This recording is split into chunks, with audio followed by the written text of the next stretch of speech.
Hi friends, வணக்கம். Welcome back to Tamil Mithran. நடிகை கீர்த்தி சுரேஷ் தன்னோட பல வருட காதலரான ஆண்டனியை கடந்த 12ஆம் தேதி திருமணம் பண்ணிக்கிட்டாங்க. கோவாவில் நடந்த இந்த திருமணத்தில் தளபதி விஜய், த்ரிஷா, அட்லி, பிரியா அட்லி உள்ளிட்ட நெருக்கமான சினிமா பிரபலங்கள் மட்டுமே கலந்துட்டு இருந்தாங்க. திருமணம் முடிச்ச 2வது நாளே கீர்த்தி சுரேஷ் பேபி ஜான் படத்துடைய ப்ரொமோஷனுக்காக துபாய்க்கு போயிருந்தாங்க. புது தாலியோட ஈரம் கூட காயாத நிலையில துபாய் மட்டும் இல்லாம பல ஊர்களுக்கும் போய் வருண் தவான் கூட டான்ஸ் எல்லாம் ஆடி இந்த படத்தை விளம்பரப்படுத்தியிருந்தாங்க.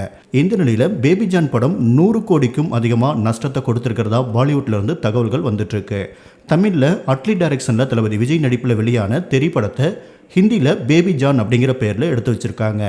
இந்த படத்துல வருண் தவான், கீர்த்தி சுரேஷ் லீட் ரோல் பண்ணியிருக்காங்க. அட்லியுடைய மனைவி பிரியா அட்லி தான் இந்த படத்தை ப்ரொடியூஸ் பண்ணியிருக்காங்க. இதுதான் அவங்க ப்ரொடியூஸ் பண்ணுற முதல் படம். ஆனால் இந்த படத்தில் கீர்த்தி சுரேஷ் மற்றும் சில தமிழ் நடிகர்களும் சைலண்ட் பார்ட்னர்ஸாக ப்ரொடியூஸ் பண்ணியிருக்காங்களாமா.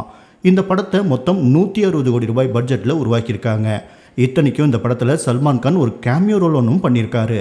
ஆனாலும் இந்த படம் ரிலீஸ் ஆகி 4 நாட்களில் 23 கோடி ரூபாய் மட்டுமே வசூல் பண்ணியிருக்கு. இப்படியே போனால் இந்த படம் 100 கோடிக்கும் அதிகமாக நஷ்டத்தை கொடுக்கும் அப்படின்னு சொல்லியிருக்காங்க.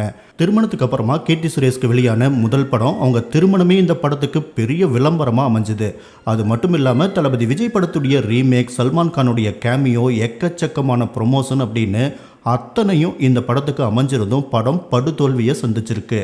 திரைப்படம் வந்த காலகட்டத்தில் ஒர்க் அவுட் ஆன இந்த கதை இப்போ இருக்கிற காலகட்டத்தில் சுத்தமாக ஒர்க் அவுட் ஆகலை. பாலிவுட் ஃபேன்ஸ்லாம் டோட்டலாக இந்த படத்தை கழுவி ஊற்றி குழியில் போட்டு மூடிட்டாங்க.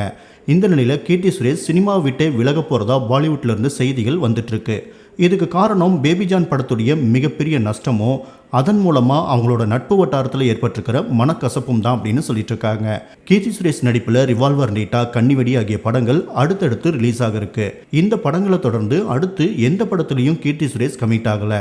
கீர்த்தி சுரேஷ் சினிமாவில் இருந்து விலகிற ஐடியாவில் இருக்கிறதால தான் எந்த படத்துலையும் கமிட் ஆகலை அப்படின்னு சொல்லிட்டு இருக்காங்க. கீர்த்தி சுரேஷுடைய கரியர் பற்றி இப்போ வரைக்கும் அஃபீஷியல் அனௌன்ஸ்மெண்ட் எதுவும் வராதால கன்ஃபார்ம் ஆகிற வரைக்கும் இதை ரூமர் அப்படின்னு மட்டும்தான் நம்ம எடுத்துக்க முடியும்.